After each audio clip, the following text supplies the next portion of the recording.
Okay, well, and then so I just went around telling people. I was like, have you heard about this? This is disgusting. I can't believe we're supposed to do that. Ew, it's like wet, nasty. So you were coming at it from a place of remarking, like, I can't believe they all do this. Yeah. The adults. My sister Claire she's 42 now or something, but she's so much older than me. And I was in 4th grade when we talked about this. And I was like, do you do that? And she was like, yeah, I did it this morning. And I was like, that's fucking disgusting. I can't believe you. The best part of waking up is a big penis. cock in your cup. Ew. Oh, In my your God. cup? In your In cup. your cup. How do you have your cock? Have you seen Have the Folgers incest commercial? What? Have you seen? Oh my God! There's a Folgers commercial where the girl's like coming home for Christmas and her brother is in the kitchen and they just like touch way too. Oh, I've heard Oh, about okay. that. Yeah. And you're like, that's not how I hug my brother. I don't know about you. I think That Game was of a little- Thrones has normalized it So what you're too saying much. is that was your sexual awakening?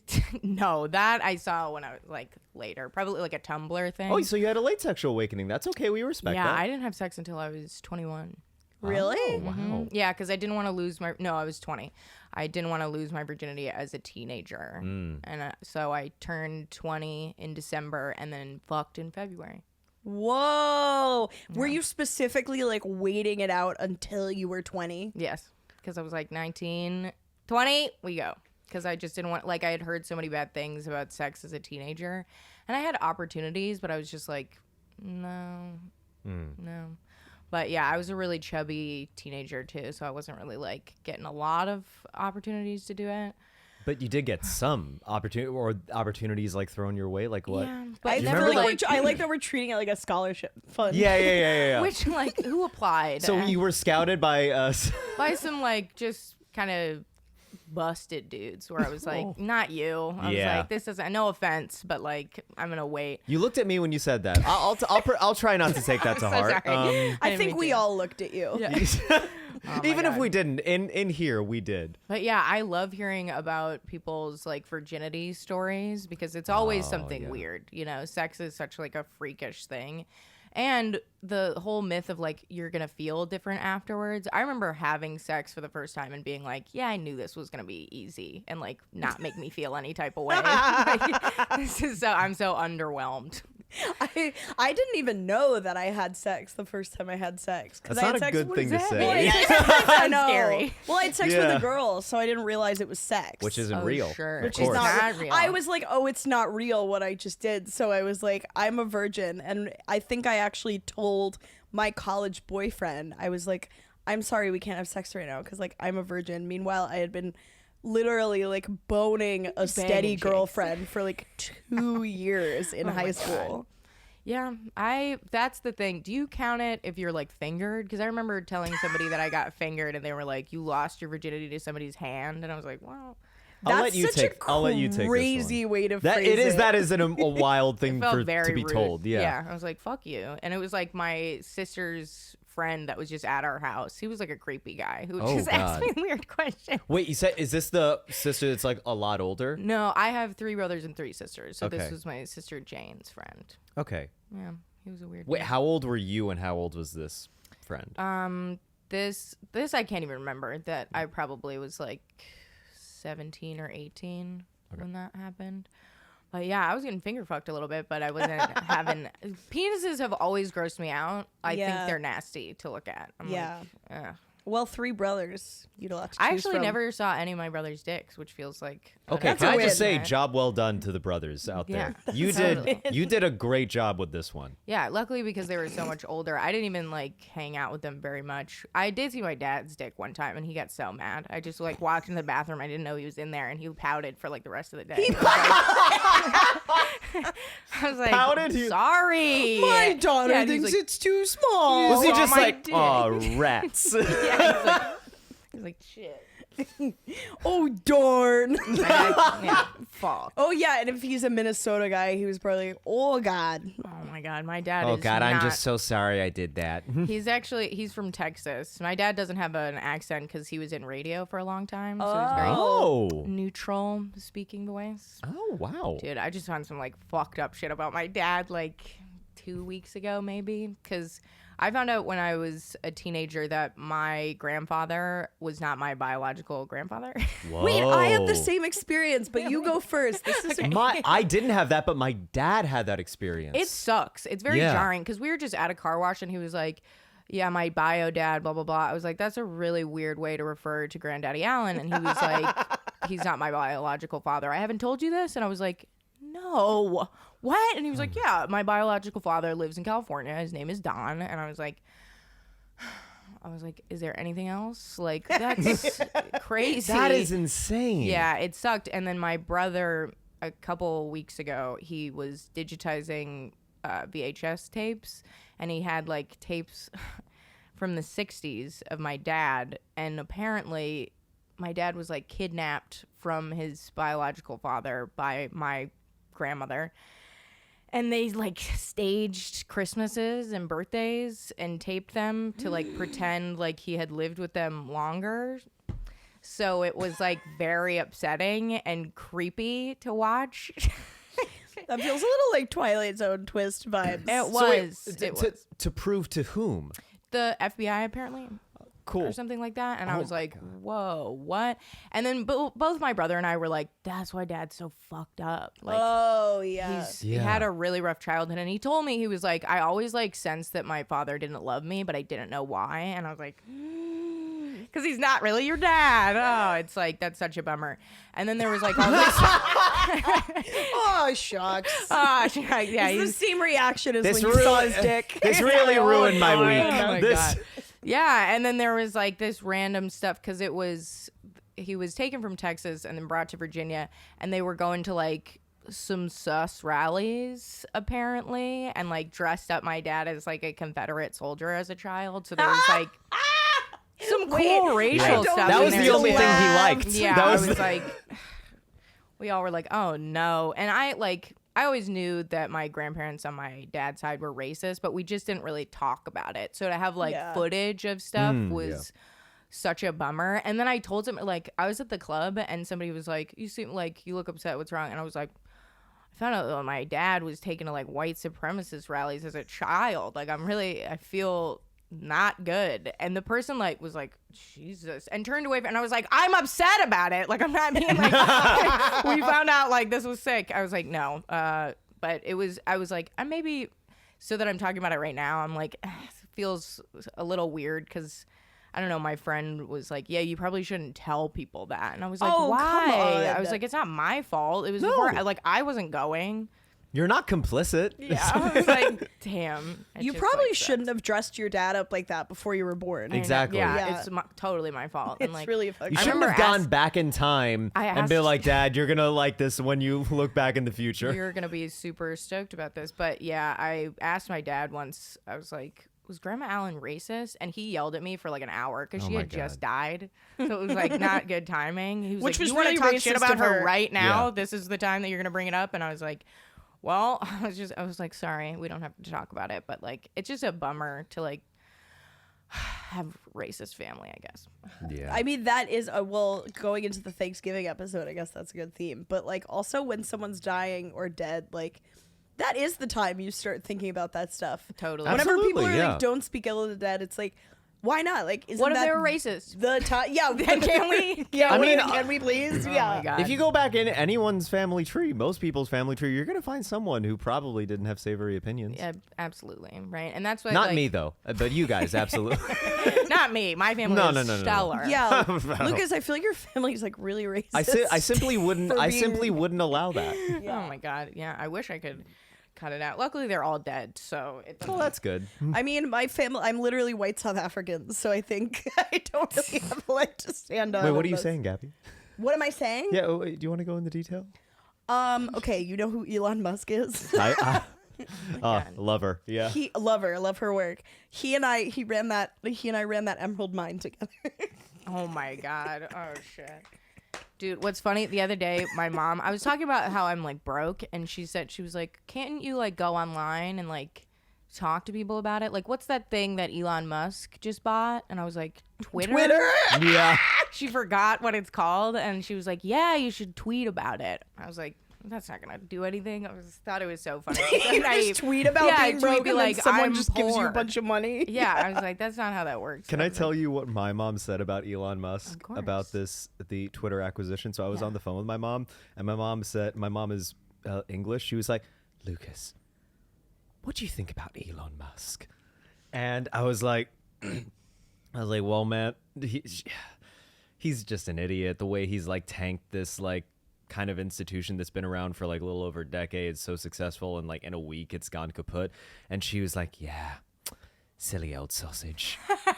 Silly old sausage. Silly old sausage. That's a way to put it, for sure. Yeah. Elon Musk is such a fucking idiot. He's such a silly old I'm so sausage. tired of hearing about him. And, like, I know. whatever. I saw a tweet the other day that was, like, he made a car that, like, sucks and blows up. And I was like, yeah, well, I don't know.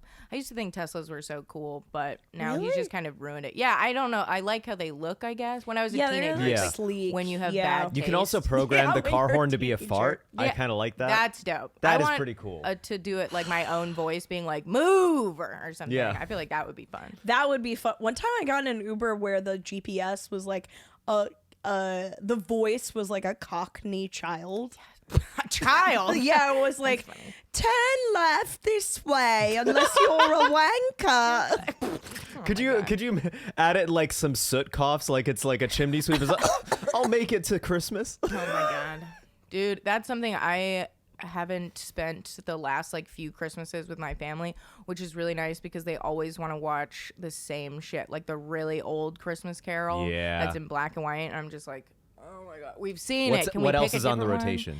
It's a Wonderful Life. Of course. Yeah. And A Christmas Story. Is that the one with Ralphie? Is that the one where he licks a pole? And Yeah. yeah. Mhm. And I was like, I just didn't enjoy it. When you watch a movie over and over, year Yeah. after year, I'm like, I don't want to watch this anymore. But yeah, I like to watch, what's that fucking movie? The Holiday with Jack Black. That and is a Kate beautiful Winslet. movie. That is a I great like that one a holiday movie. lot, Mhm. actually. It's such Jude a Law nice movie. in that fucking movie is like peak sexy. Oh He's my God. really He's a hot dude. Yeah. Stunning. Yeah, what does he say in that? He calls himself daddy. He is daddy. Oh yeah, that word we've never heard before anyone What does he say. call himself? Daddy? Yeah, 'cause No, he's he got two says it in young a children. crazy way. He's like, I am daddy. Do you guys not remember this? I think I do know what you're that talking sounded about. like you were putting on a South African accent first. I am I am daddy. daddy. I'm daddy. just repeating what Elon would say to me every day at the mines before he ran them into the ground because he's so incompetent. Hello, Dude. I am daddy. I am Daddy? daddy. Oh my god. Anyway, Yeah, that's Anyway. a great holiday movie. But that is a great one. Wait, should we introduce you? I think we We've been probably should chatting- introduce you We've and been say rolling. yes. Oh, Would you like to do the welcoming messages? Hello, everyone. Welcome to Two Nosy Meerkats, the podcast where we apologize for our racist past. This yeah. week's guest, it's not going to help much with that message, but she is funny. Give it up for Ruth Allen, everybody. Thank you. Happy to be here. I'm we are happy so you happy are to here. have you here. Ruth, you are iconic to me. Thank the you. glasses, the braids, like the whole vibe. It is a great look. Thank It is a you. solid look. It says, "Hey, I'm confident." And Hey.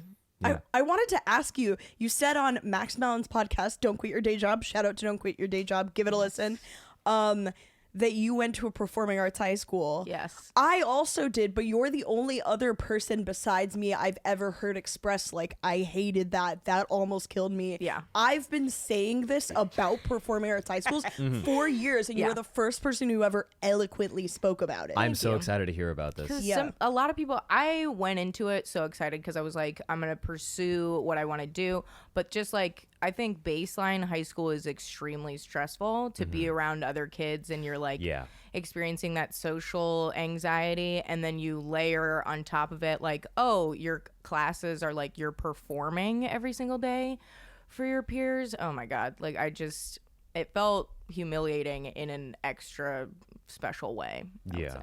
Absolutely. And I felt like for me, like, I don't know if this was this way with your high school, but I felt like the whole time, like, I was not only attending a high school, but I was like defending a brand. Yeah, absolutely. You can't like have a bad time in high school, because if you have a bad time, the high school will not treat you with any kindness, because they'll be like, well, you're kind of talking shit about our brand right now. Totally. Yeah. Yeah, was it Oh my that way for God. you?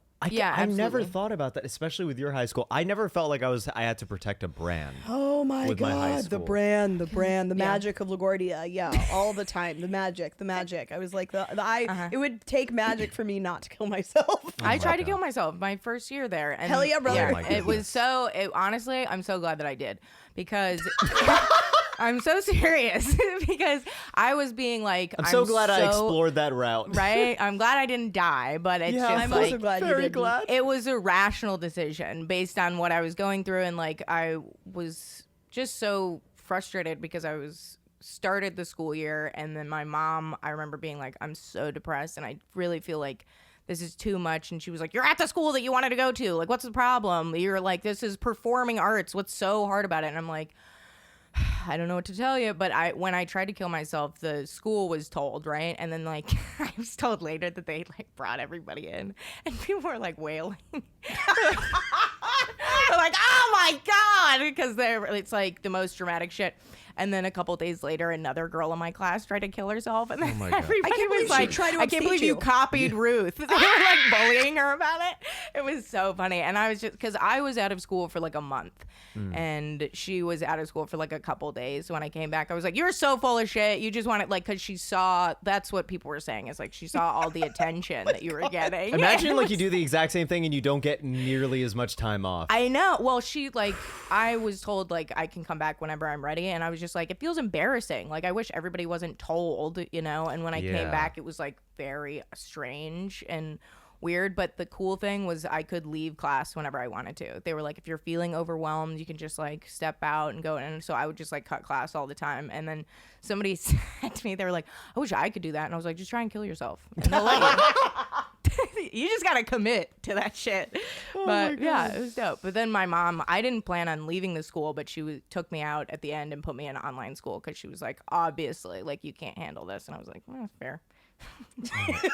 What was online school like? How long were you in online school? I was in the online school for 3 years. 3 I did years. only one. Sophomore to senior? Mm-hmm. Damn. Yeah, and it kind of sucked. But also when I graduated, I had never met my other classmates, and I realized that I was in the same class as somebody that I went to performing arts high school with, and we were like, we both hated it. That's crazy. Oh my God. Yeah.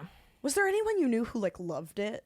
They were like, I Online don't know school? why Ruth would try and kill herself. Oh, well, no. I feel like everybody kind of hates high school, and it was, I don't know. I liked going to the physical school because it was in downtown St. Paul, and so it was like life in the city, and I was living in Yeah. the suburbs at the time, but there was just like a lot of shenanigans at the school. People were constantly getting in trouble for shit that like, I don't know, was kind of ridiculous, and it was super competitive to get like, we had J term, and that was like, if you didn't get the part What's that J term? J term is you take all of January off to do like a play or a musical or a dance thing. Like winter that's term. fun. It was super fun. Oh, I that never was heard of cool. that. That Yeah. was really worth it because the school that I went to was set up like a college, so it was nice. But That is cool. yeah, I don't know.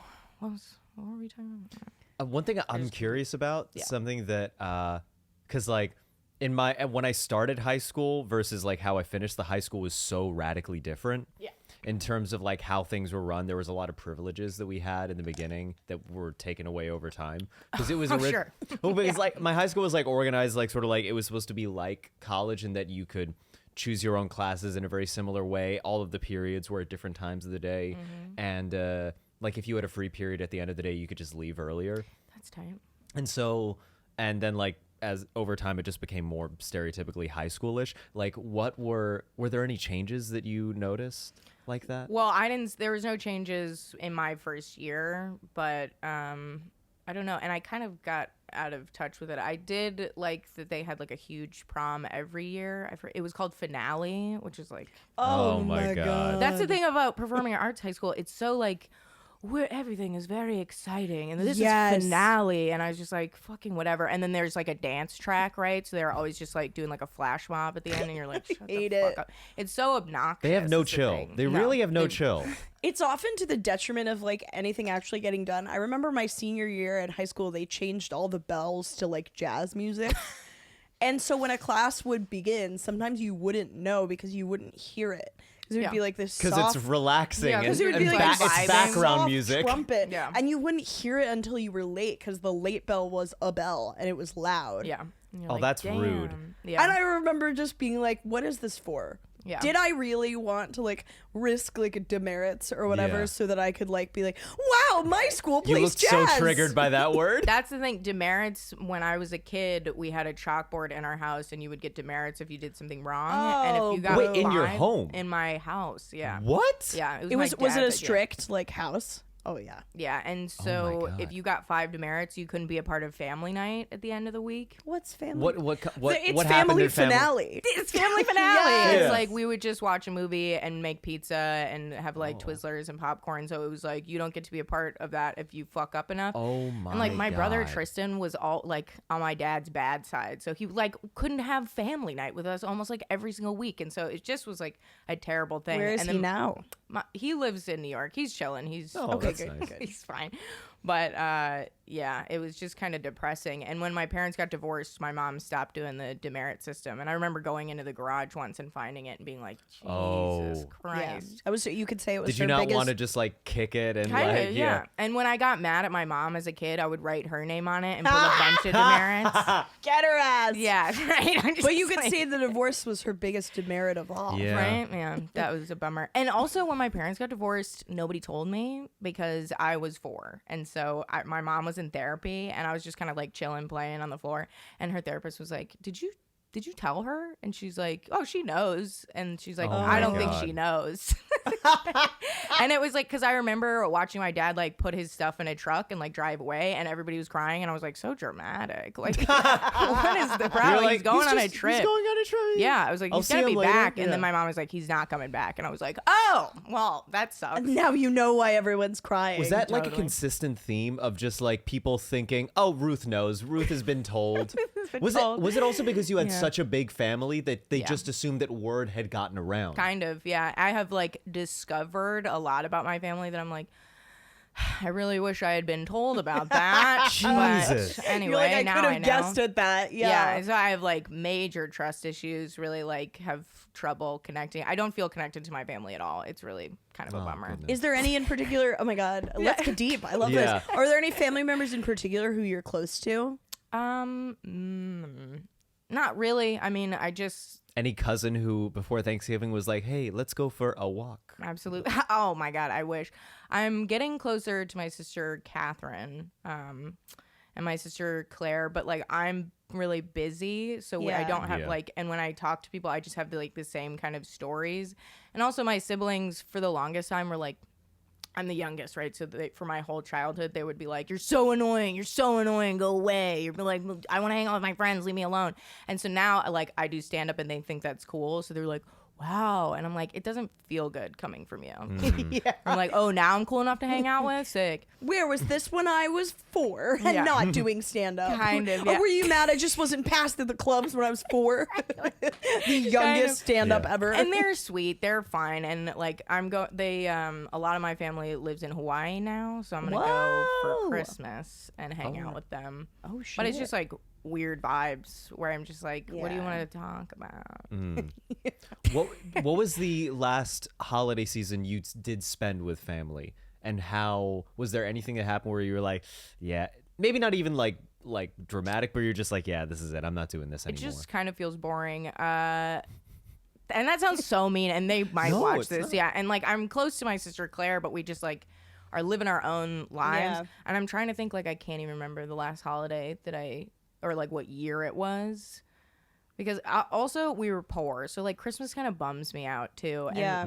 always like my family will give me presents that I'm like, you don't know me at all. So it's just kind of like a bummer. Yeah. Like when I was a kid, they would buy me shit with like a shirt with like sequins on it, and I was like, you think that I would fucking wear that? That's totally No. your vibe, I think. Yeah. And, yeah. And then it just like I would get in trouble because I'd open shit and just be like, thank you. And they're Oh, like, you're my such Yeah. a bitch. And I'm like, I'm trying to be grateful, but if you would just like get me the thing that I tell you that I want. My sister Claire is good about that, where she'll be like, tell me specifically, send me a link. And I'm Yeah. like, Yeah. I gotcha. Great. But I'm like, gift giving is like a love language for me. So when somebody gets me something that's like really makes me feel misunderstood, I'm like, whatever.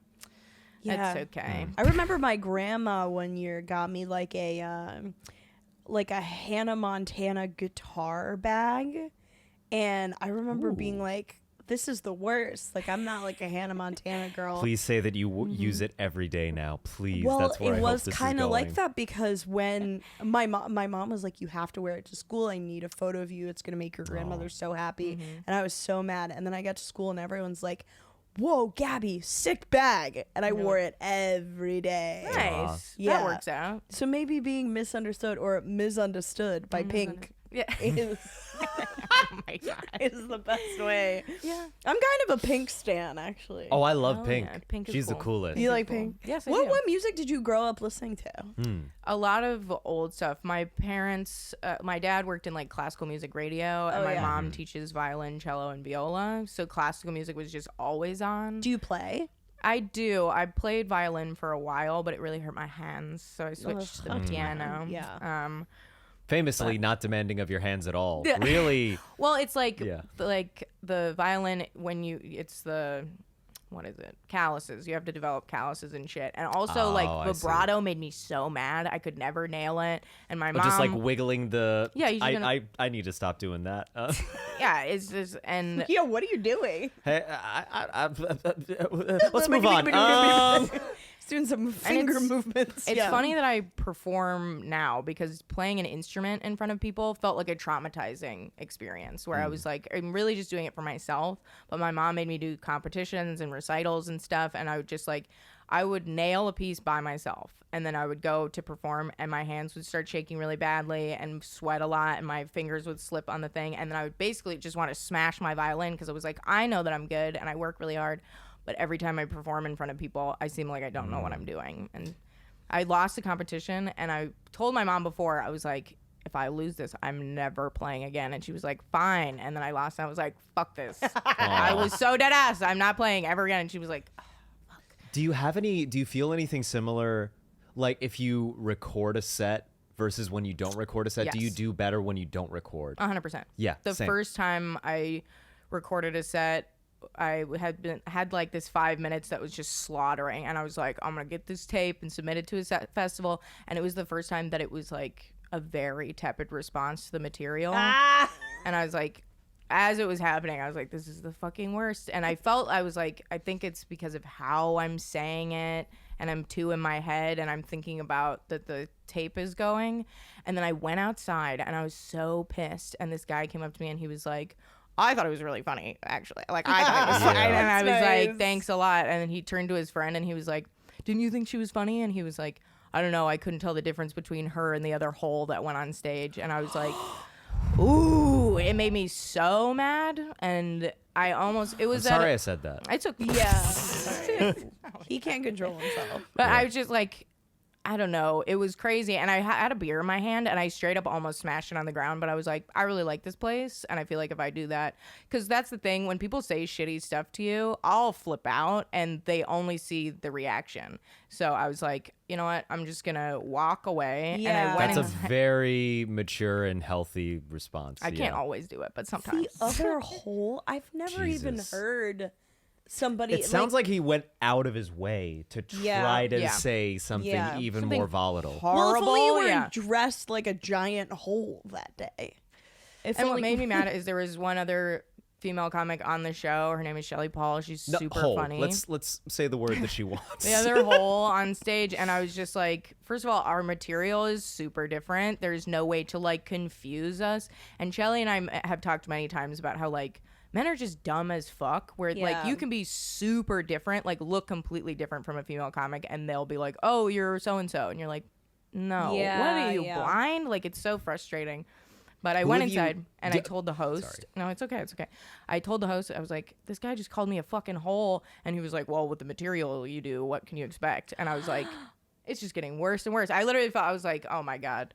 My first year of comedy was really rough with like comments like that and shit. Because I was doing extremely graphic sexual material. Yeah, you said that on Maxim's podcast that you were trying to like, but I feel you because I feel like my first year I also did a lot of, I still do like some sexual material, but now it more leans into the like neurotic girl thing. Yeah. But I feel like it does immediately give that thing of like, you're going to get noticed no matter what. And like that is good for audiences. Totally. And Yeah. it's fun. Like, everybody fucks. So, like, let's talk about it. And Yeah. I feel like the thing, there's like negative comments, but then a lot of times women will come up to me and be like, the way you talk about sex is like super fun, and I appreciate That's amazing. yeah, and that makes me feel validated. I can deal with the guys calling me a hole, like it's fine. Yeah. I gotta ask, when that guy, was it a booker who said like, oh, the material you do, what do you expect? What did he mean that if you do, is he saying because you do sexual material, you're gonna get confused for other women comedians? I think he was saying like she's gonna get called a hole. Oh, Yeah. I see. Okay. That's totally what he meant, and I I see. hated that guy. He sucked. Yeah. Whatever. I'm sure he but- doesn't even do comedy anymore. No, because he was Me Too'd hard as fuck. Oh. Well, there you go. Okay, well that I don't want to say that makes me feel better. Well, but It makes me feel better. It makes- Justice it does took make place. me totally- Justice took place. Well, Yeah. and He also was- like someone who demeans women that way obviously is going to like it makes sense that he would have a bad view on women if he does that to women. Absolutely. He was such a piece of shit. He got Me Too during the pandemic and just fired from all of the clubs. But he was running this one room, and when he got fired, they hit me up and they were like, do you want to host the first show afterward? And I was like, I would love to. Yes. And I made like a speech at the end of the show and got like choked up. I was like, this is such a better place now that he's gone. Because he sucked. I have Yeah. bits about him where like a couple months into doing stand-up, I was about to go on stage at an open mic, and he came up behind me and like grabbed me by the back and the neck and was like, I would fucking wreck you or whatever. And it was so upsetting, and I was just like, Jesus Christ. And then I went on stage and I did my little thing, and I came off and he was like, you know what's, like, I had a bit about how it's hard to find good dick, and he said, you know what's really hard to find? Good pussy that'll let you choke it that's not crazy. You look really chokeable. And it was like in front of other people, and I was just so blown away by it. I was like, you needed to chill. Like, what the fuck? Because he was also like, way older than me. And then the next week I came back to the open mic and I did a bit about, I just basically told that story on stage, and I got off and I was like, what did you think about my new bit? And he was like, I thought it was really funny. Like, when did that happen? And I was like, when did that happen? Last week. You said that to me. And he was like, I don't remember saying that. And I was Oh like, my. the thing is, the guy was like on such fuck shit. He would just say grotesque shit like that to everybody and just not remember. I love the idea of him running a class, but none of it. He doesn't realize all of his students are doing bits about him, but he's Yeah. like giving real constructive feedback. He's wearing a black turtleneck. He's like, yeah. That was really funny. Oh my God, I can't believe that happened to you. I'm like, mm-hmm. Yeah. One time he came up to me just like cold and went, what happened to you? And I was like, what are you talking about? And he's like, because you're really hot, but you don't know. So like something must have happened to you. And I was like, what a strange way to compliment somebody. And then I took out my phone and I started voice recording, and I was like, would you say that for me one more time? And he was like, and pretended to be confused and walked away. I was like, mm-hmm. That's the thing, is these people have the balls to say shit like that, but the second you're like really call them out on it and are like, I will fuck back, I'm not gonna take this, they just immediately are like, oh, sorry, and you're like, yeah, you know you're doing something wrong, don't pretend like you're not. But yeah, when he did get fired, I was so like, this is amazing. Because I told, like, one of my male comic friends was like, if anybody ever gives you shit, like, just tell me and we'll figure it out. And I was like, well, this guy is really, every time I see him, saying fucked up shit to me. And he was like, oh, I can't do anything about that. I was like, yeah. He runs a really good room. I'm sorry, but you know, he really. Yeah, he was like, he's too Oh, powerful. God. I can't do anything about that one. And I was like, This is cynical of me, but I have always kind of thought that, like, you know what people used to say, like, if Donald Trump shot someone on Fifth Avenue, like, his supporters would He still... said that. Mm-hmm. Didn't he specifically say that about himself? He's Yeah. like, I could do this and nothing would happen. Nothing He would said that, happen, shoot yeah. somebody in front of people and Yeah. you would still be on my side. I'm like, oh, cool. I believe that, like, if a comic shot somebody on Fifth Avenue, no one would care if he ran a really good weekly show. Probably. They'd Yeah. still do it. And, like, that is so... I don't know if that speaks Really good more... weekly. A weekly show, Yeah, really yeah. good weekly. Well, it is like- very impressive to run a good weekly show. Yeah, it is. It's hard to get people to come It out is every single difficult. week. Yeah. And the stress will make you kill somebody. Listen, it's Yeah, hard. right before he kills the gun out, he's like, the promotion's getting to me. I don't want to use Eventbrite anymore. Oh my God. I'm about to move it to Stand Up New York. We're so close. We're so close. Yeah, Jesus. but I just wonder, like, what that's about, if that speaks to, like, the lack of abundance in stage time, or, like, genuinely just people being afraid to, like, speak truth to power. That's the thing, is I feel like there's a lot of stage time where I will say no, even if I just don't like somebody that produces a show, because I'm just like, who cares? Like, I don't want to compromise my time just because it's like, oh, I would do whatever. I think it's also just in general, like a lot of people being unable to like truly understand what other people have gone through. Like it's especially when like you get told by older people like, oh, try to learn from my mistakes. You still need to go through some sort of impact for it to really change your habits or whatever. For so sure. like, yeah. And I will say there's been like a few times where there's like a predator on a lineup and I'll still do the show because I feel like it's not fair for myself to like lose out on opportunities. Like I'll show up and be like, hey man, I heard you fucking assault people. What's up with that? Yeah. And that feels more powerful than being like, oh, I'm just not going to be on the same lineup. And I'm like, I'll just give them shit. And they're not going to fuck Also, with me. you I know didn't that. make the lineup. Exactly. Yeah. I would never, if I produced my own thing, which like I don't want to do because it's so stressful and people get so upset. Like my friends that produce shows will be like, look at this DM I just got from somebody being like, when are you going to put me on your fucking show? I'm like, Yeah. relax. That's definitely not Yeah. the way to get on the show. No. I will say that I don't think that that's ever happened to me with producing a show. There are times where like I wish I could put more people up than I do. But I do think people have been pretty respectful. I think the way to not get booked on a show, if you're a new comic watching this, the way to not get booked on a show is to be entitled. Yeah. Yeah. I think Like- entitlement is just like a fucking pox on our Yeah, absolutely.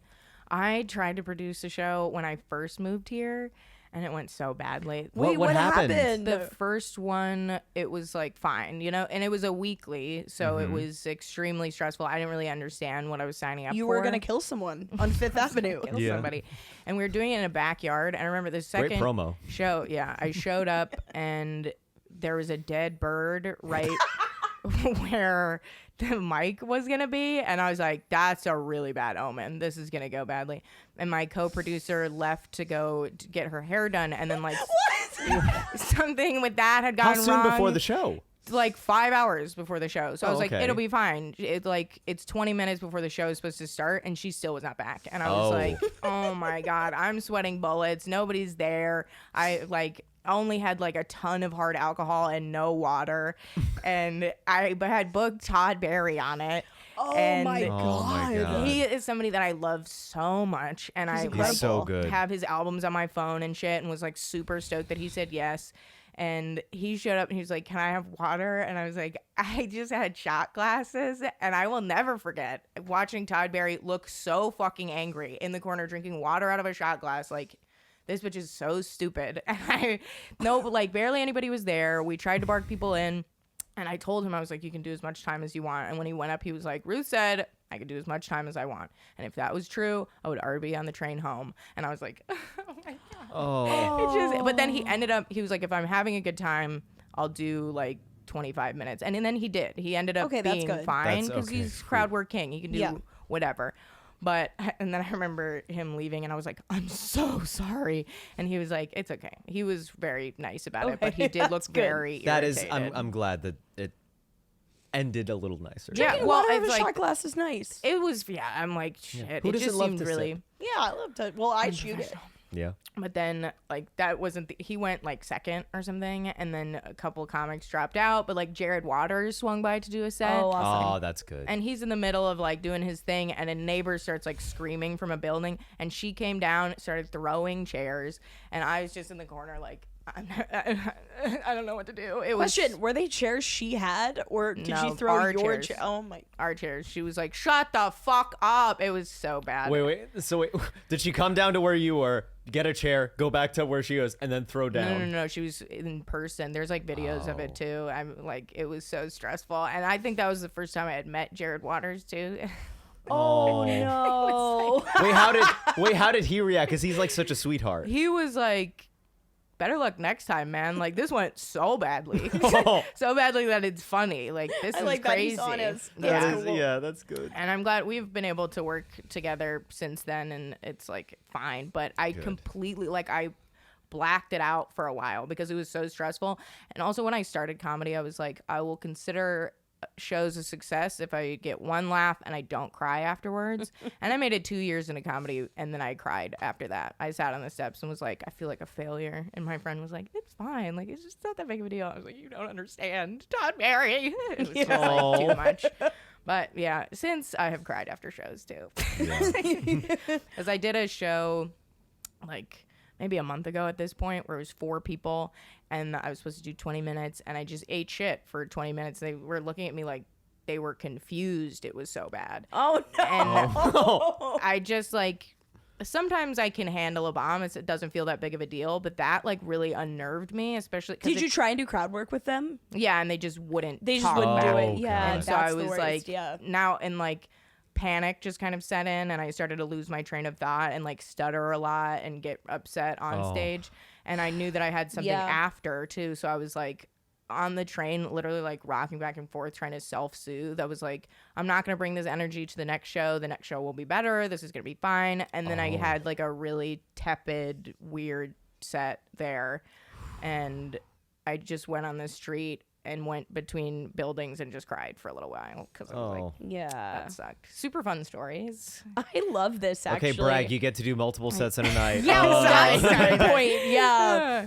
But that's what sucks, because if you have like a bad night and then you have stuff afterwards, you're like, how do I get out of this mood? And I hate when the opposite happens, where you have like an amazing set somewhere and you're like riding the high of that, and then you go to the next set and that set is bad. totally, if you end on a bad note, you're just like, well, charge it to the game, I guess. That was fucking I've realized annoying. I need to eat. I know that's like crazy, Oh, but like yeah. I'll like forget. And then I'll be like, why was I so mad at the crowd when they didn't like one joke? And I was like, oh, because I'm hungry. Like, I'm like, I forget to hangry. drink water a lot. I Yeah. forget to drink water, and then I'll feel my heart racing, and then I think, oh, I'm also dehydrated, and so Yeah. I'll then chug some water because I've nearly fainted because of that. Oh, that I shit. was so dehydrated that my heart would start going, but because like it would pound harder because like the blood is thicker. 'Cause it doesn't Totally. have wa- did you and so- consider just having more coffee? Because that's Damn. what I do when I'm dehydrated and It's a thought. dying, yeah. I'm so affected by caffeine. I like having a coffee in the morning, but if I have more, I'll be so jittery. It's something I can't do. That Are you a happens- coffee drinker? No, I drink Red Bull, and I've had 2 today, so that's kind of happening to me right now. I'm shaking a little bit. I get the have Red another Bull one. shakes. Yeah, The way, what do they call it? Hair of the dog? yeah. I said Yeah, to what Kristen, what the You've never heard this Hair of the dog? that bit you?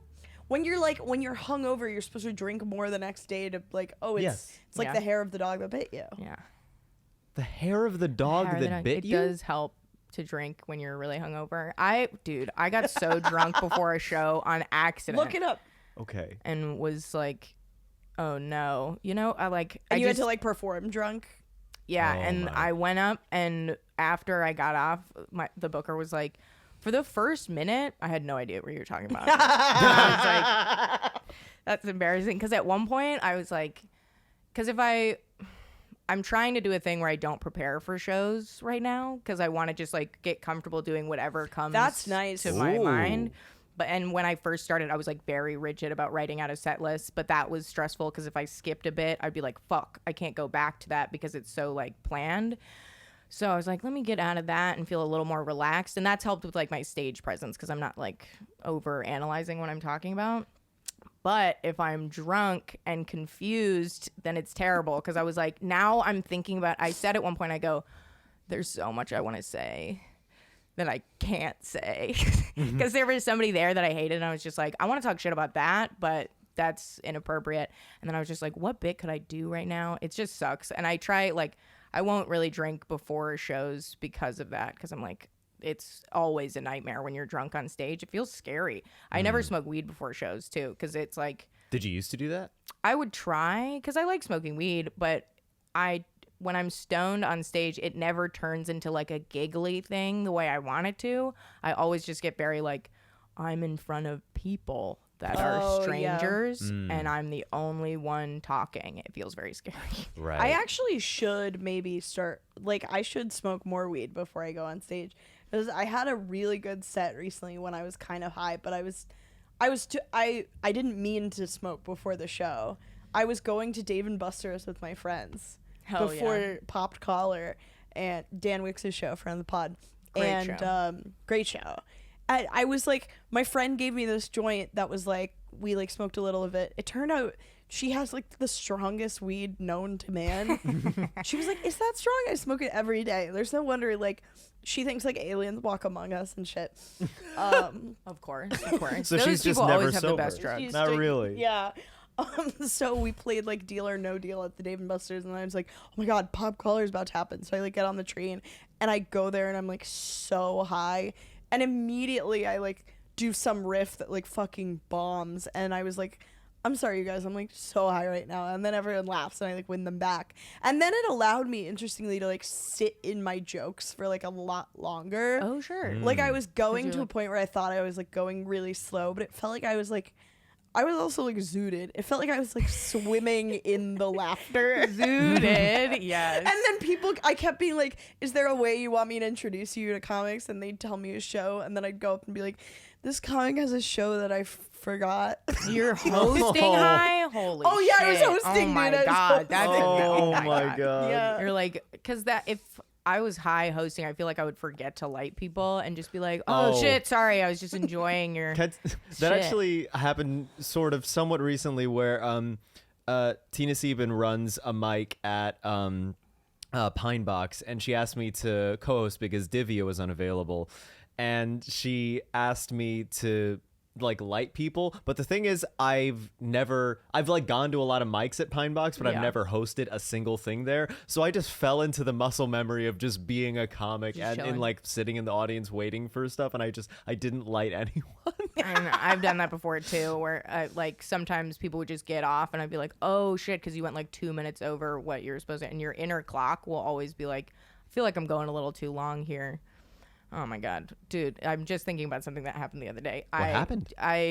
Speaking of drugs, I went to a speak show on it. and this guy was like, do you want to do some coke? And I was like, absolutely, I would love to. We go into the bathroom and he's like, I don't really do coke a lot or whatever, so I'm just gonna do a little. You can do as much as you want. I was like, cool. So I'm ripping like really big lines, and we come out of the bathroom and I was like, that was not cocaine. And he was like, yes, it was. He was like, it's fine. And I was like, no, like my body feels really weird. And he's like, it's all gonna be fine. Like you're just having like a weird reaction to it.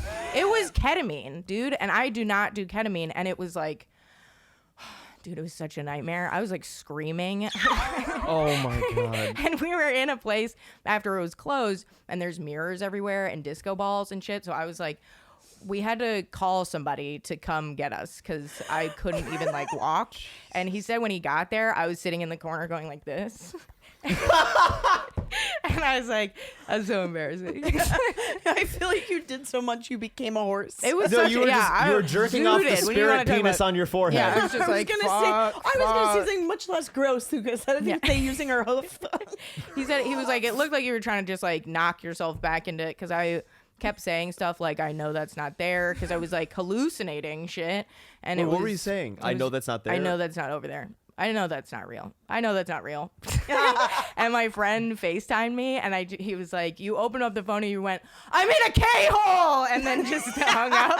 And he was like, oh no. And he texted me a bunch, and I wasn't able to like look at my phone or respond to anybody for 2 hours. Several people, like, because the guy I was with called people in the city and was like saying the craziest shit, because he was trying to calm me down, and then the K hit him too. So we were both just like, oh no. oh no. It was very scary. It happened to me one other time where I did ketamine with a person because I thought it was similar to cocaine, and the same shit happened where I was just really upset and so scared and so confused. I don't know how people do it. The guy who you were with who like thought that it was cocaine initially, like what was his experience of the night? He was freaking out too. He was the one who was trying to calm me down, and then he called the guy that gave us the drugs, and he was like, he mixed up the bag, so we were supposed to. God. And he felt terrible about it. He bought us food from the bodega and was like, sorry, do you want like a Gatorade or something? And I was like, I told went him into mom mode. when he totally did. When he got there, I grabbed him and I was like, I'm not mad, but this is such a fucked up thing to do to somebody. This is not what I signed up for tonight. And he was like, I know. I'm not sorry. mad, just disappointed. I'm not mad. I'm just so upset right now. Like, you got to get me out of here. It was like, drugs are cool. But also when it happened, I was like, I'm so lucky that it wasn't like laced with something. I think I'm going to stop because that was such a scary experience. And I like had to call my mom and like cry for a little while. Yeah, I was like, Mom, you don't understand what I just went through. And Please tell me your mom was like, hey, this happens to the best of us. You're going to be okay. Your mom was like, demerit. Demerit. Yeah, totally. She understands because I'm such like a hooligan that she's like, yeah, that makes sense. Yeah. She's like, I'm just glad that you're okay. Maybe you should stop doing stuff like that. I'm like, yeah, you're right. Because I also, a while ago, I went to a strip club for the first time. I have always wanted to go to Ooh. one. It They was- sound crazy. It was insane. It was so magical. And I was just like having a great time.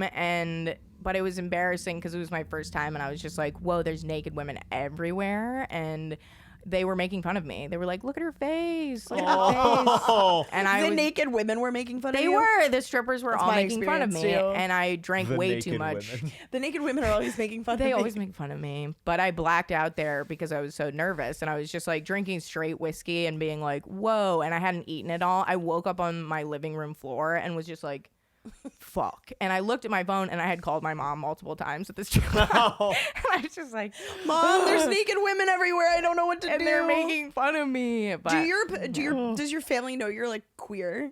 yeah, they know. Or am I outing you on the pod? But no, they know, but they're not stoked about it. They're just like, are you sure? And I'm like, yeah, but it feels like a weird thing to try and like convince them to be okay with. Because I came out when I was in like 7th grade. I told my mom. That's really young. Yeah, and she was like, I don't think that's true. And I was like, Oh my god. okay. like, She's such a very queen. dismissive of it.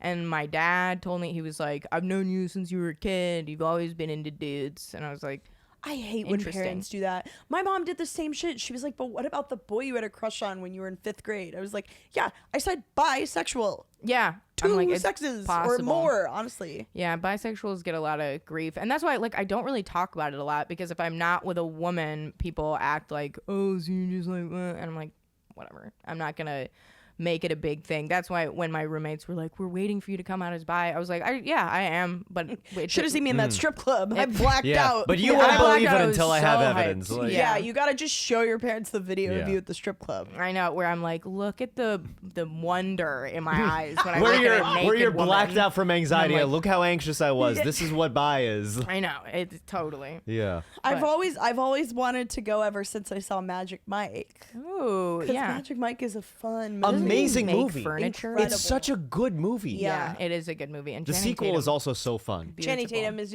Yeah. your type. Yeah. Not really. When I was like a kid, I was into like surfer boys. Now I'm into like criminal looking. I want to feel scared. Oh, yeah. Wait, for women though, what is your type? I don't really have one. I would say because like women don't really hit on me, which is why I'm not with them more often.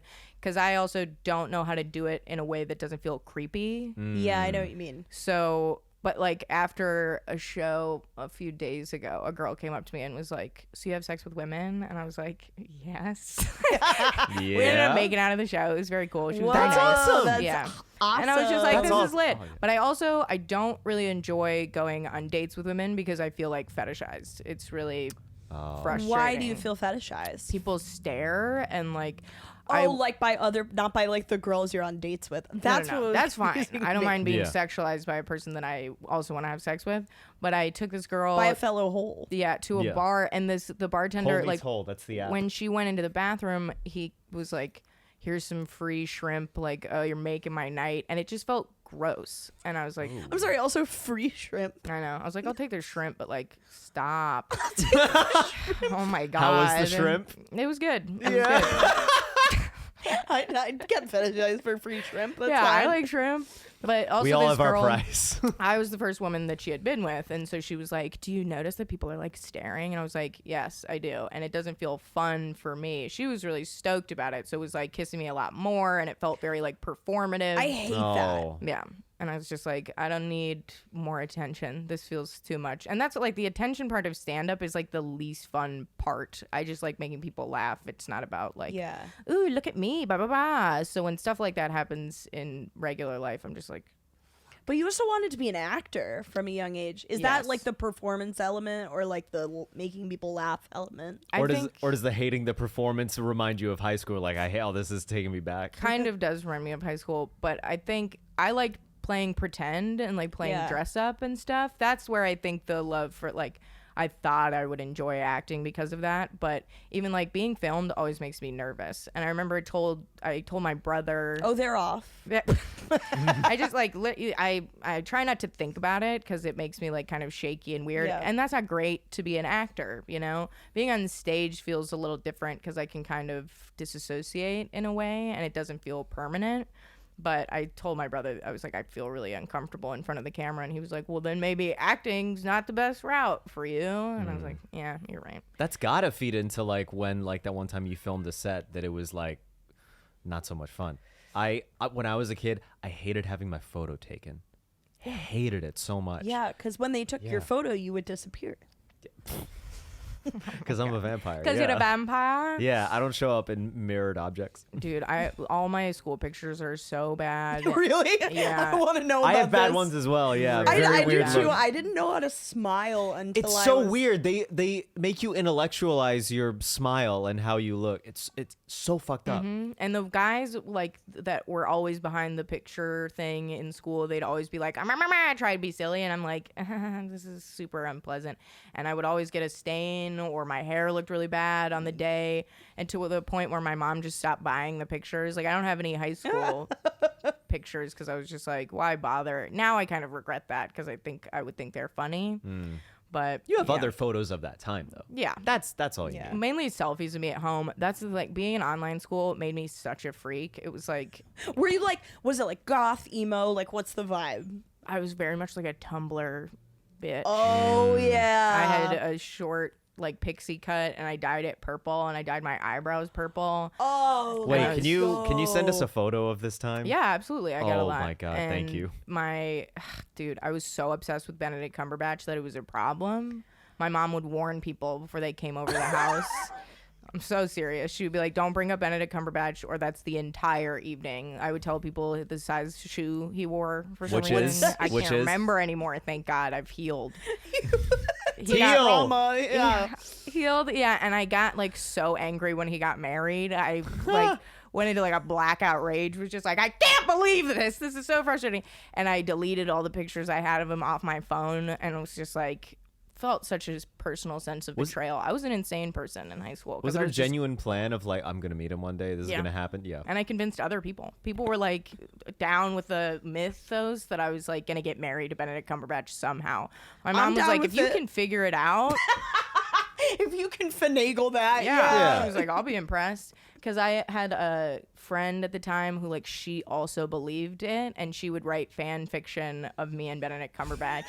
I still have all of it in my email. I think it's so Is it like funny. hot fan fiction? Like you're like, this is pretty good. Can you She pull tried. it up? Is that crazy? Like, that do you still crazy? have Let it? me Oh my see. God. While you pull it up, I'll tell you. I feel like Tumblr creates that like stan culture thing. Yes. I had a friend who was so into. We're actually not friends anymore.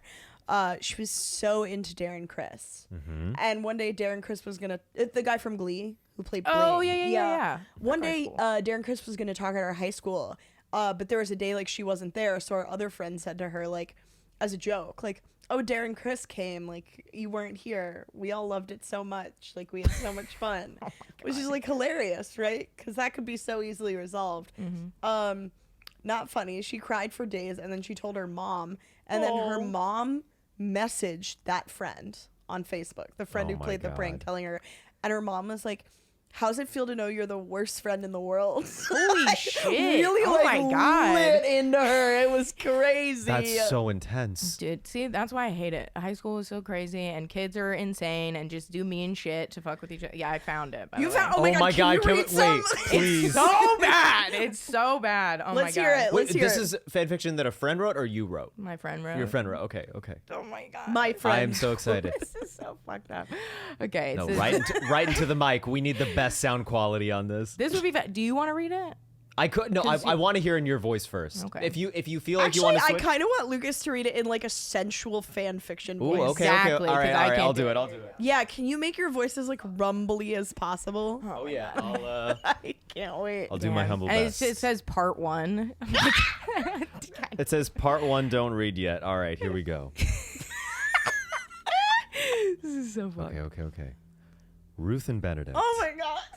had been living together for 1.5 years in a cozy apartment in New York. Benedict had asked Ruth to marry him just about 7 months ago. And with them both being in featured films. Yes. I'm so successful. Shit. Industry is in the room. Industry is in the room. Industry. Oh my God. Oh my god. Okay. And with them both being in featured films, it was tough to actually have the wedding. But finally, the day had come. Ruth woke up early at her friend Sierra's apartment. Maybe I should block out that name. Oh, I think it's fine. That's She'll okay. probably Okay. be Okay. stoked. Okay. Woke up early at her friend Sierra's apartment and walked into the kitchen to see breakfast laid out on the counter. Sierra jumped up behind Ruth. "Happy wedding day," she yelled at Ruth. "Fuck, you scared the shit out of me," Ruth said, grabbing her heart. "Aren't you excited?" "What am I saying? Of course you are. It's your big day. Not just big because it's your wedding, but big because you're about to marry your soulmate." He's my Aw. soulmate. Sierra had been a big supporter of the couple for a long time. I love that this fanfic just became about the writer. I know. She's like, I'm there. This is obviously. heavily inserted. Yeah. Big supporter for the couple for a long time and was very enthusiastic about cheesy stuff. I was just texting Martin and he said, "Shh, I don't want to know." Ruth cut Sierra off. Ruth and Benedict had made a bet that whoever could avoid the other longer before they see each other at the wedding would get insert some sex thing from the other person. Oh my God. What sex thing would you have right there? What sex thing? Yeah. I see, like, What is Ruth regular like? stuff. I don't like people going down on me, but that was like the first thing I thought of. But like, maybe, I don't know. I have no idea. It's just honestly sex. not my favorite part of sex either. If people are bad at it, it just feels like mushiness. You know what I'm saying? Like, Like an overcooked pasta? yeah, where it's like, stop mushing your face on my vagina. Just like do something. Like, I don't know, put a finger in there or something. Sorry. It's kind of gross.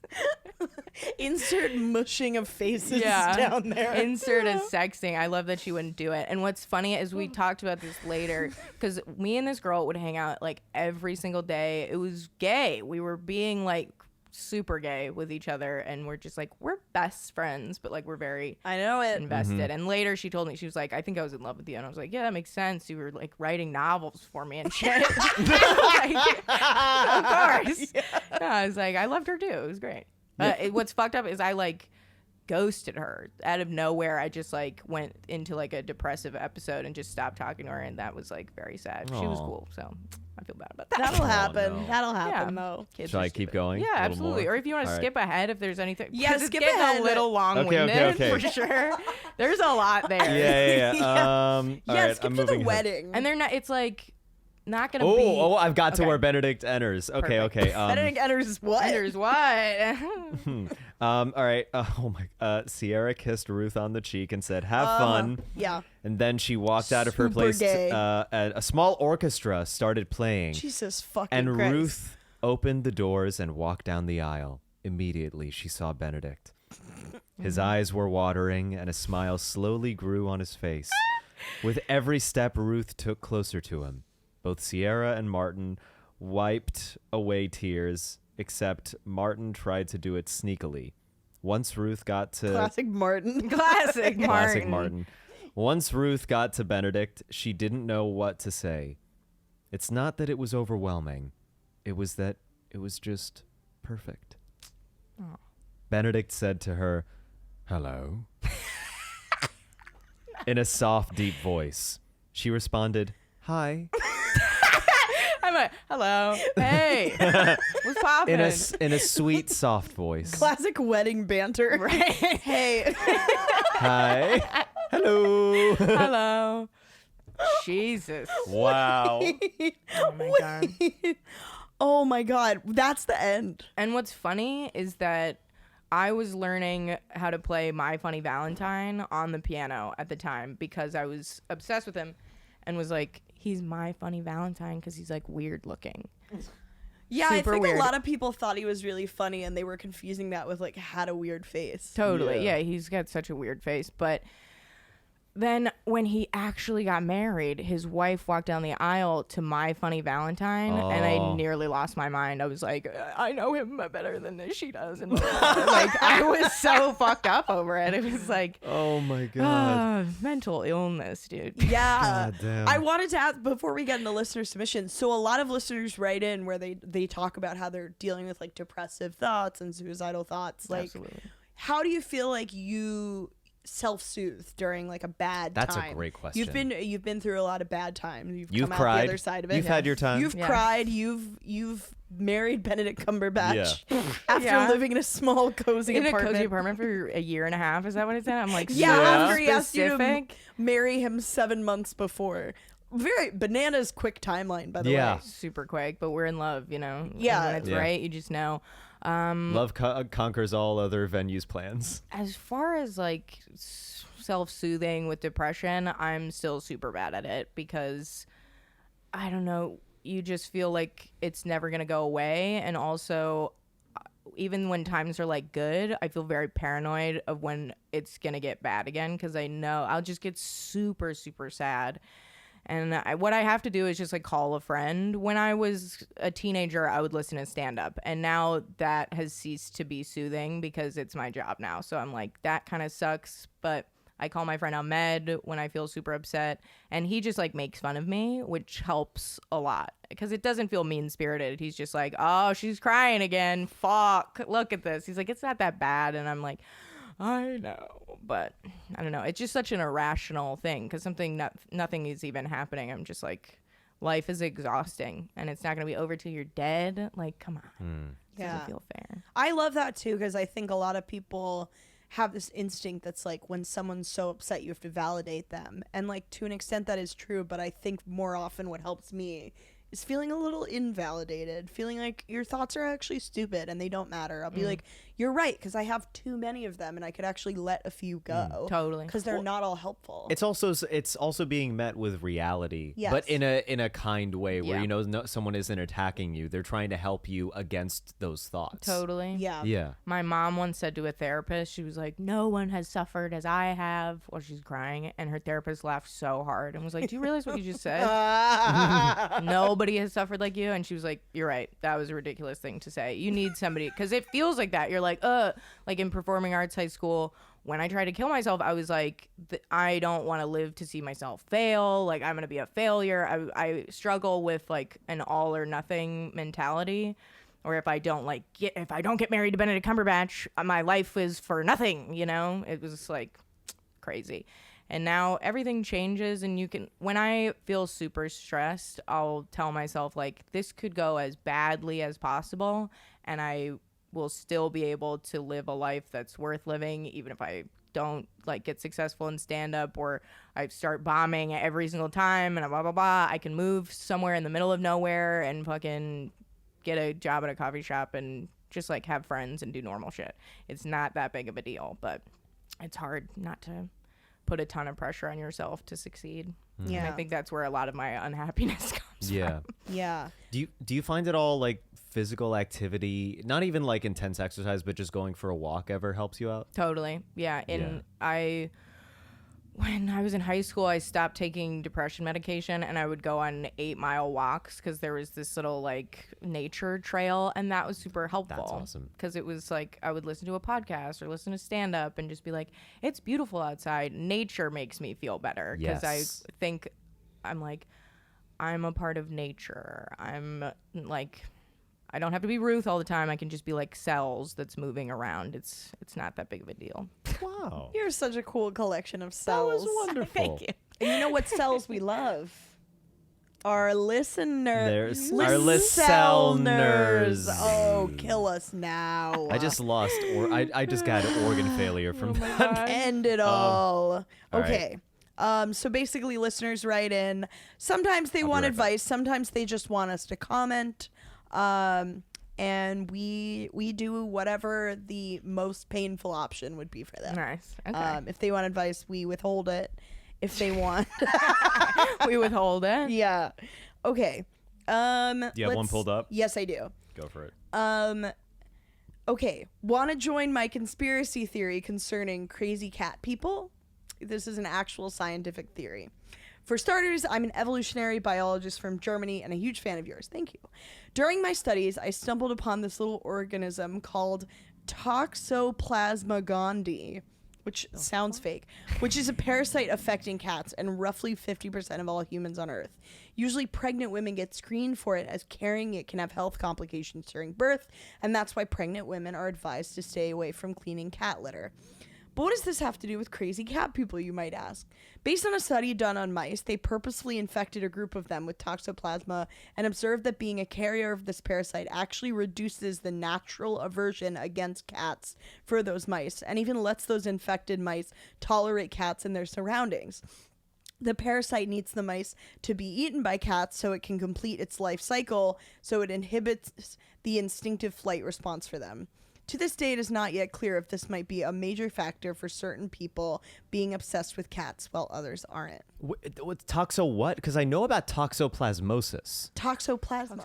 Toxoplasma. No, yeah, it's a thing that makes you like obsessed with cats.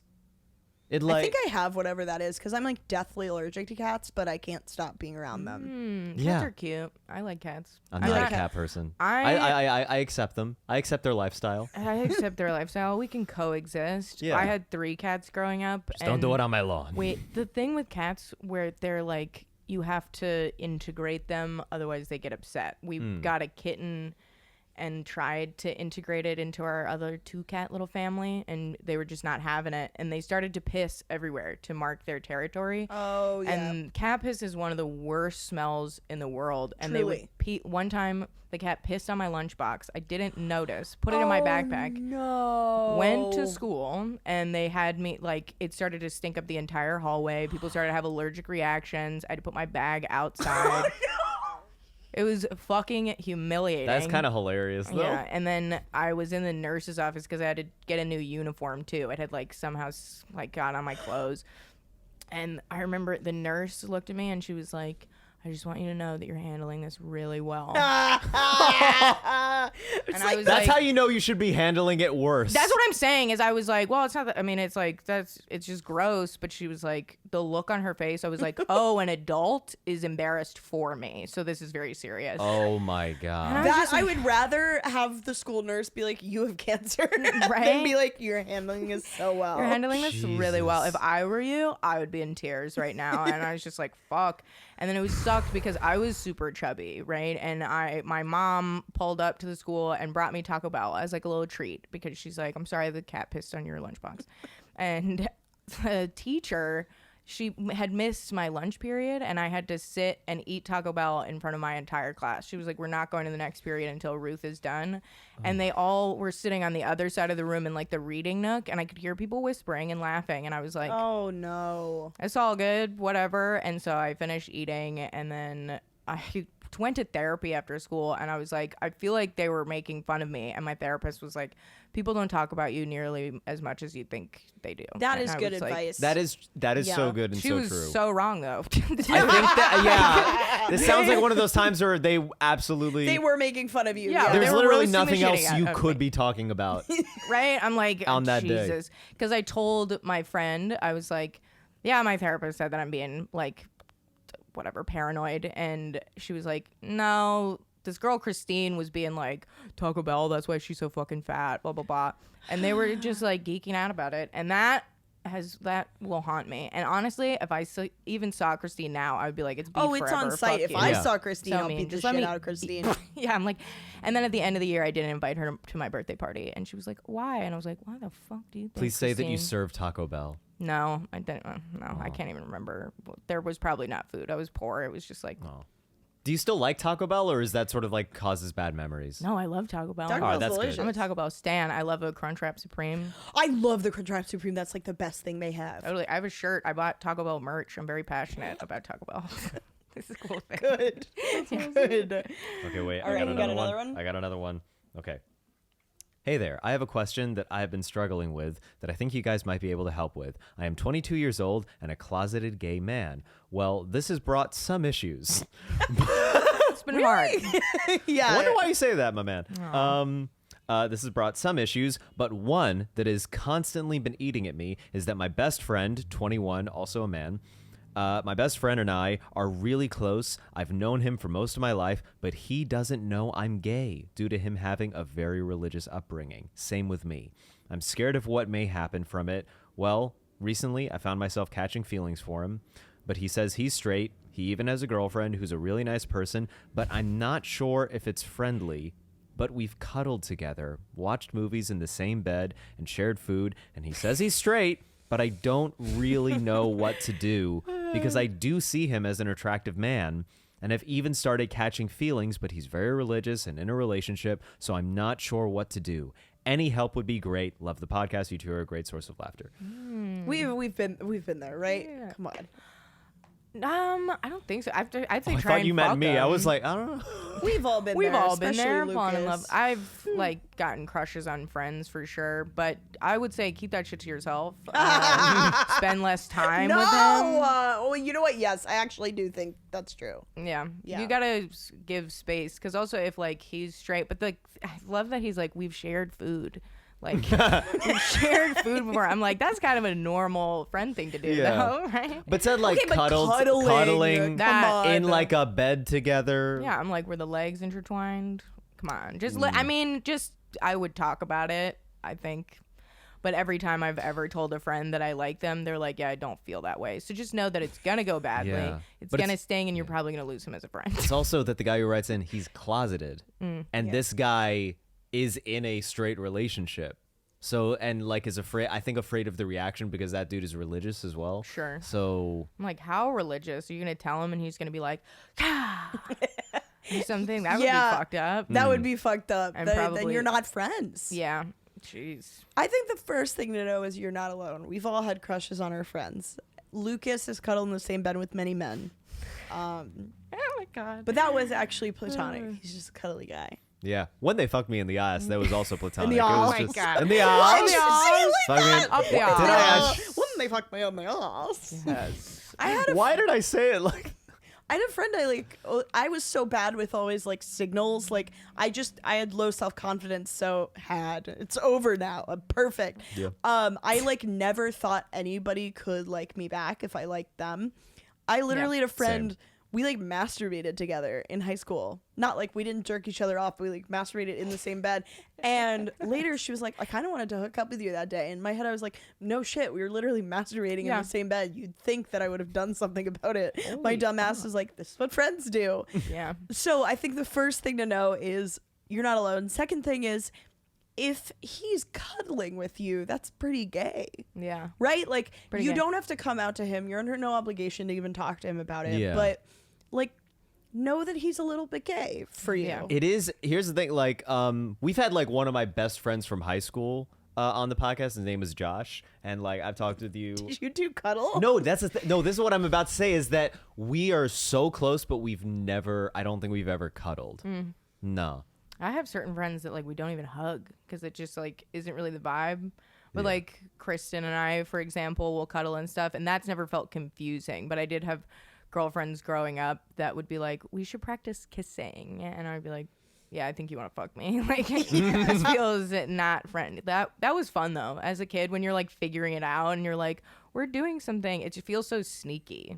Figuring out your sexuality is supposed to be fun. It's like it's a It's the shame that hottest so thing in the stressful. world. I wish honestly that gay sex felt more forbidden now because it's like it was so hot growing Yeah, up. it is hot. My high school girlfriend and I, we used to like, I couldn't like go, my mom like wasn't super approving of the relationship, so I couldn't like go home to have sex. We used to hook up in like Victoria's Secret changing rooms. Oh my God! See, That is- sexy. That was is that is Yeah. a hot scene. Like Yeah. the Victoria's moment, the crescendo. That's you gotta that's write incredible. a fanfic, Lucas. Yeah. I You kind gotta of want. insert yourself into the fanfic. Yes. Oh my God. Yeah. There's no reason I would ever arrive in those situations. Totally. You're That- like, oh hey guys, God. run into them as they're leaving. I also Victoria's only Secret's just sick. clocked. Oh yeah, these are children as well. This is so yeah. Totally. I told a friend like I had so much like weird body shame growing up. I remember developing boobs and feeling like I couldn't look at my own chest because I was like, "Ugh, gay. Yeah.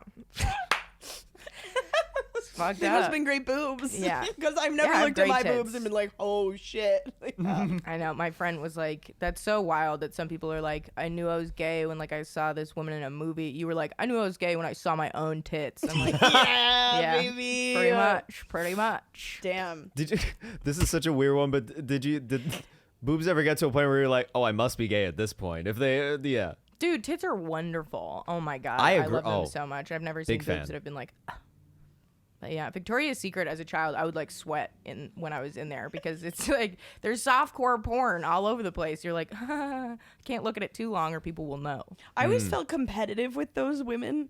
I feel like there's a reason why my type in women later became like those like quiet like bookish girls, because I always felt so like bookish, and I always felt super competitive with like the genuinely hot girls. So I feel like I like isolated myself out of that part of sexuality. I should watch more like, you know, Victoria's Secret competitions or something.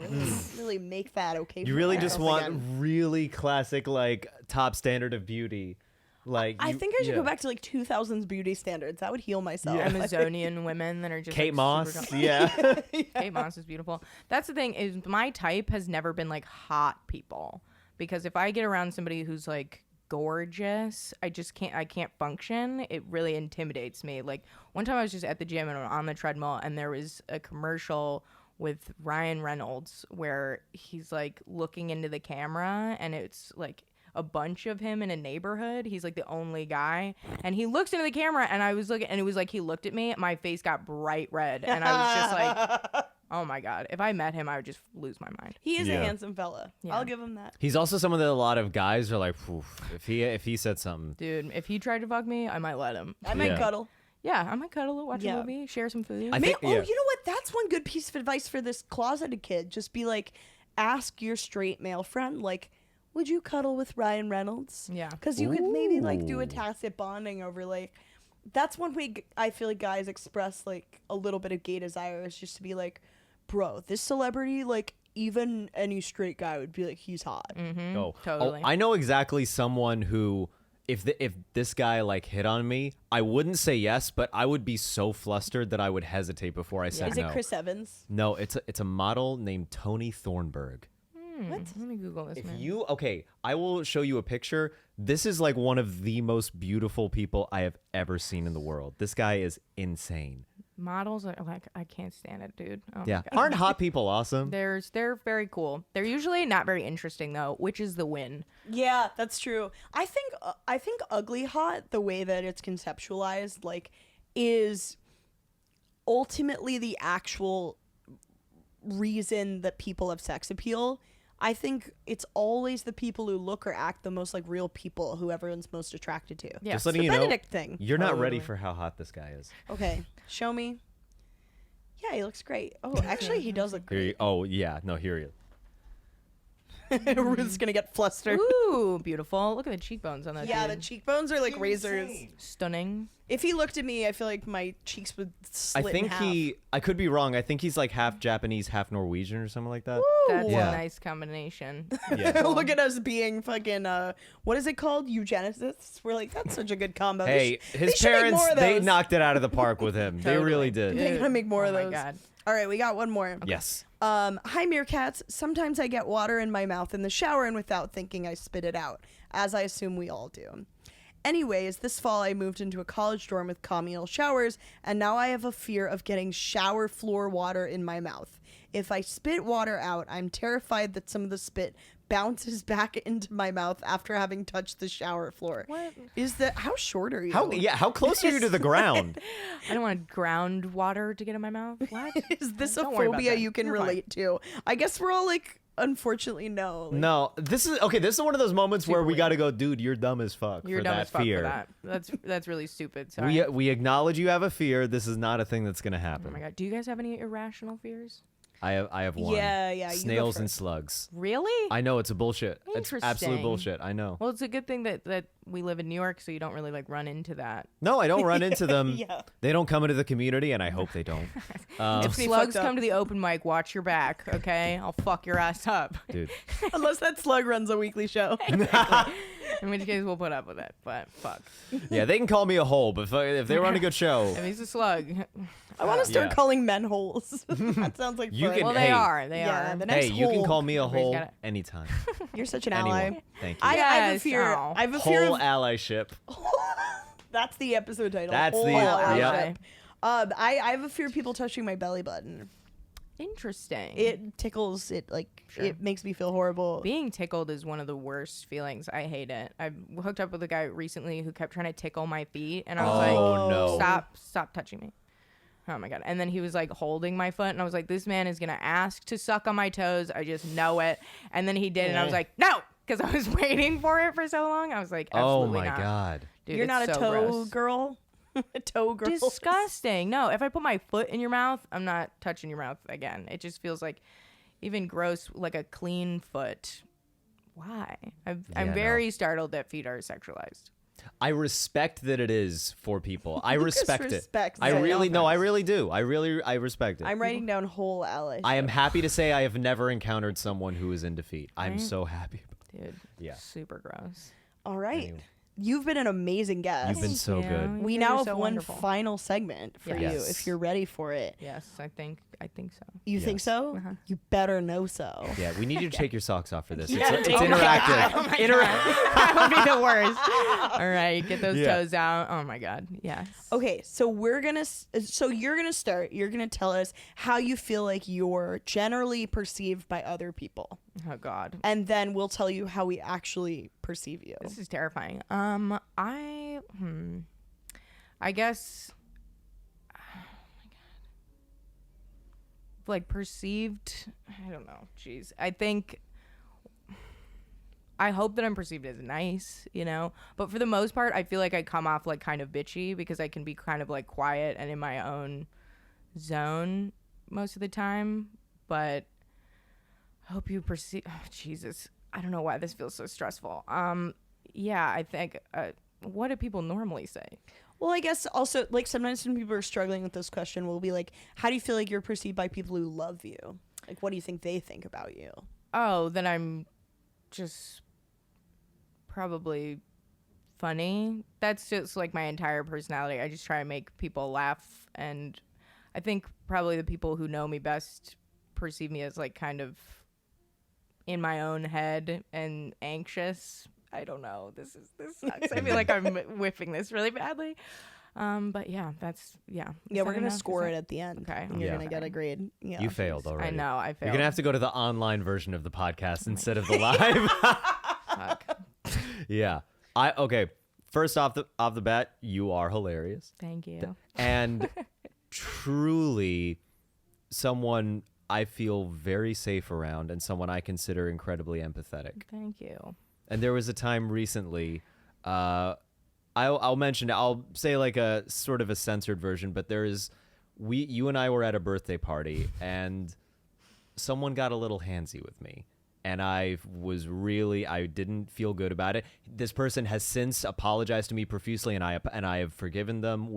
Everything is good, but in the moment, I felt really awful. And you came over, you were like, "How are you doing?" I was like, "Not good." And I wasn't able to like put it into words, but you just were kind of there for me and gave me a nice hug, and it was exactly what I needed. And I couldn't thank you enough for that. Oh, so sweet. Yeah, of course. I love you. And so when I was like, damn, that sucks. That situation, especially.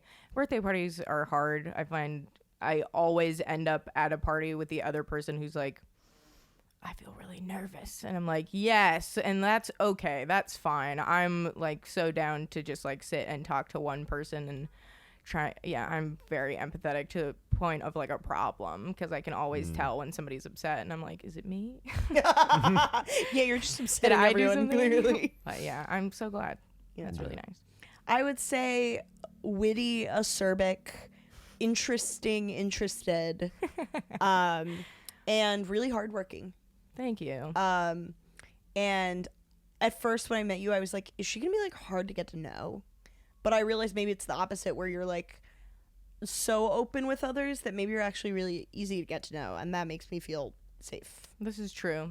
I had somebody recently tell me, they were like, everybody thinks you're so tough and so cool, but you're really just a pussy. And I was like, that's true. Because I kind of like, yeah, I don't know. I think once people do get to know me, they realize that I am just kind of like a bleeding heart. I have a lot of stories that I enjoy telling, and yeah, I'm not really, I wish I was more mysterious, honestly, but I just really tell the strangest shit to anybody. But I like you're like a tough chick, and that I think speaks like to like I think a lot of times people mask like real sensitivity with toughness, but I feel like you come out with your sensitivity first, and then the toughness is what you have to like defend your right to be sensitive. Totally. Which I think is good. Everyone deserves to be openly sensitive. Yeah, I think so too. So that's why it's frustrating that you do kind of have to like put up a wall, because if I let myself be vulnerable with everybody the way I want to, you end up getting your shit rocked, you know? So Yeah. like, Yeah. try it. Like when I first started stand up, somebody told me you look really naive and easily taken advantage of because you just show up and you just grin all the time, because I was so excited to be around comedians. And like, yeah, that did lead to some trouble. And so now, like, especially if I'm in like a new place, I will kind of like try and scowl and be like, don't fuck with me. I'm not the nicest person here. I might be a bitch. You don't know. I will say, with everything the way you present yourself, I'd be like, oh, this is someone not that I would think like, oh, this is someone I can fuck with, but I would be like, oh, this is someone like, you know, be on your best behavior. Kind of like, yeah. Yeah. But I also think like the one, I mean, listen, there's a lot of problems with like this comedy scene we have in Brooklyn, but I do think that one really positive thing about it is like it is encouraged to be really soft and sensitive with other people. For sure. And you don't need to put up that wall. And so I think that maybe that was like, because I met you in the context of like doing Brooklyn open mics, that was like a reason I got to know your personality. Totally. I like wonder if we'd met in a club environment, like if like I would have had a different first impression, and I'm glad that we met the way we did. Totally. Yeah. I find open mics to be incredibly stressful because of that, where like, I don't know, you want to get to know people, but also I think performing when you know the audience is like very stressful. So to have good relationships with other people at open mics is very important. It's really hard bombing in front of people you know. Yes, dude. Oh my god, It's it my sucks. least favorite thing. I'd I way feel rather bomb in self-conscious. front of a crowd. It's of people especially I don't when know. it's like bombing with material you know they've seen before. Absolutely, where they're like, yeah, for sure. The pussy smells bit. Okay, got it. Can't work on that one at an open mic for sure. It feels like you're ruining their day. Totally. I'm like, I'm Yeah. so sorry. And you guys. are. I know. And you are. You're bumming everybody Yeah. out. And if I look out and I see like a person I know being like, it just hurts more. With Yeah. a stranger, I'm like, whatever. Because I have a bit about how the vagina is just like a fancy butthole. And the other day I looked out and this got woman looked curtains. so offended and was like leaning over to her friend and being like, do you fucking hear that shit? And I was like, whatever. I don't care that you're upset because I don't mean anything She bad started by it. speaking in French, like, my butthole is fancy too. My butthole. Yeah. Oh my god. And I love that bit so much. But when it doesn't work, I'm always like, what about fancy butthole is not funny to you? The word butthole itself is hilarious. For the longest time as a kid, like my mom hates it, so I'd just be like butthole, and she'd be like, stop, and then I just laugh hysterically. Oh, it's so fun to piss off adults. I love that Absolutely. I'm so glad I found a way to work butthole into my set for Yeah. sure. Work butthole into everything from now on. Absolutely. Totally. Would you please plug and promote anything that you have? Shows, socials. Sure. What's up? Well, I am at Brooklyn Comedy Club like all week, a ton of spots in December. So come by there because I'm usually hanging out. Even if I don't have a show, I'll go hang out there because it's just like a cool club. But I'm gonna be in Philadelphia on December 2nd. And yeah, my Instagram is RuthAllen7, and I post reels not very often, but I have a couple on there that are pretty good that I'm proud of. But yeah, RuthAllen7, and then my Twitter is RuthAllen, Ruth spelled with 2 O's, and that's it. Ruth. Yes, I'm bad at plugging stuff because I just like don't really care. Sorry, but yeah, this has been so fun. Thank you guys Thank for you so having much. me. Thank you for being Yeah. on. This was a You've blast. been so good. Absolutely. Hello. Hello. Hi. Oh my god, we really covered so much. I know. Jeez, Fuck. Yeah, I'm on Meerkats at Union Hall December 11th. I think I'm with my sketch group on December 13th as well. Maybe on the 17th. I may be making that up. Otherwise, we return next year, January 21st is our show. But I am producing a show January 5th at Caveat. I'm going to be posting about it online. But if you're in New York on January 5th, please keep 9:30 p.m. open because I'm going to be posting about an awesome show that you can come to. So Fuck do yeah. Very exciting. that. Gabby, Let me think of bring my- it home. Let me think of today's not a plug. I've been trying this new thing where instead of plugging my shows, I just plug something else random about my life. Like your butt? I plug, I mean always. It's never open. It's closed for business. Clenched. My friends and I from my graduate program, the people I'm in grad school with, are all going to a cabin together to do psychedelic drugs, which I've never done before. Excellent. I planned this and made this happen knowing that whichever one of us became a famous writer would one day talk about it on a podcast. So I'm manifesting. Nice. And if anyone has tips for your first time doing mushrooms. When are you doing this? December 10th. I'm excited. That's exciting. I'm excited to hear about it because I've also never done psychedelics and I want to do that exact same thing. Dude, maybe get some tinted sunglasses. That'll Yeah, help. maybe do the Ruth Allen signature. Yeah, totally. That I love mushrooms, but it can't like if you're doing it with close friends, that's the perfect thing to do. One time I did it with somebody. We went into the woods and she was like, "I'm not gonna do it, but you do it." And she just asked me questions the whole time, and that was like one of the worst experiences I've ever had. But it's super fun. It's gonna be really cool to do it in the woods at a cabin. Yeah. I'm excited. Nice. All right. Well, Well, that's the pod. Thank you for watching and listening. Thank you, Ruth Allen, for being a spectacular guest. Thank you so much. We'll see you next week.